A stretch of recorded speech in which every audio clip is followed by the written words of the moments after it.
the important objectives of this program I will tell you, sir. So here, we all know that why we are gathering here and why we are interested in Buddhism. We all know that because it means we are awareing. We are awareing, and first of all I would like to tell you one thing. I am standing here because of Constitution. We have gathered here because of Baba Saheb Ambedkar's Constitution. Because that Constitution gave me the right and gave us the right to gather here to conduct such programs. Again, here sir, we all know that why Baba Saheb Ambedkar had established this BSI. Because Baba Saheb Ambedkar, he believed in the Buddhism, and he always said that this is the only way to freedom to eradicate the caste system, to come out of the caste system in India. And he said that this is the only way to the untouchables and for the depressed people in India to come out of this the worst system of caste system. So that is why he believed in Buddhism and he gave us Buddhism. And he believed in Panchashilas and ethics and principles of Buddhism, and he established that BSI. This is what we are now going to do. And we all know that history.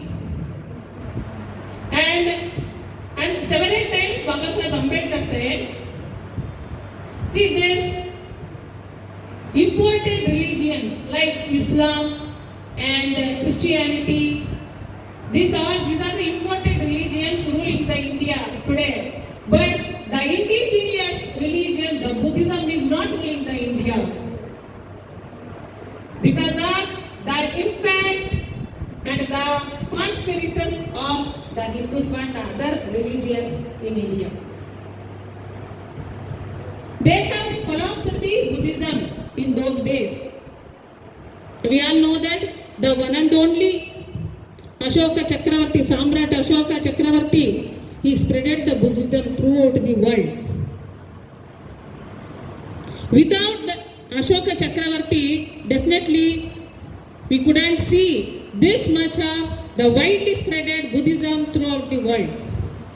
Because of Ashoka Chakravarti, Samrat Ashoka Chakravarti, today we are seeing Buddhism everywhere and forever. But the only thing is, it is enlightened, it is emerged in India, but it is enlightening throughout the world except India. Really, this is very sad.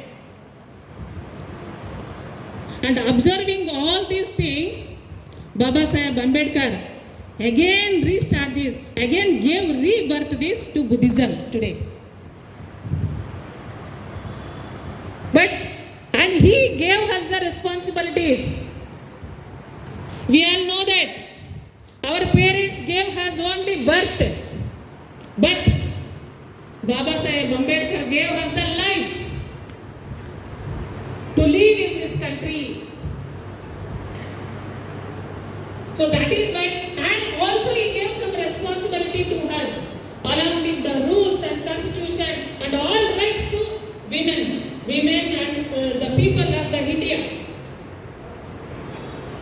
He always concentrating on the two things, that one is our depressed people have to rule the India, and another is spreading Buddhism throughout the country, and we wanted to make the India Buddhist country. But what we are doing today, we are, and many what we call organizations and Sangathanagalu so-called, they are utilizing Baba Saheb Ambedkar for unnecessary, unwanted things. And they objectives and the real motto of Baba Sahib Ambedkar. This is very bad destiny today. But we have to go with the right path. What is the right path he showed us? He showed us the right path, the Buddhism. If you are in Buddhism, you will be able to sustain your family, and if you will have metta, if you have metta and love, you can change the world, you can change the country, you can change your village. First of all, you can change your family, he said.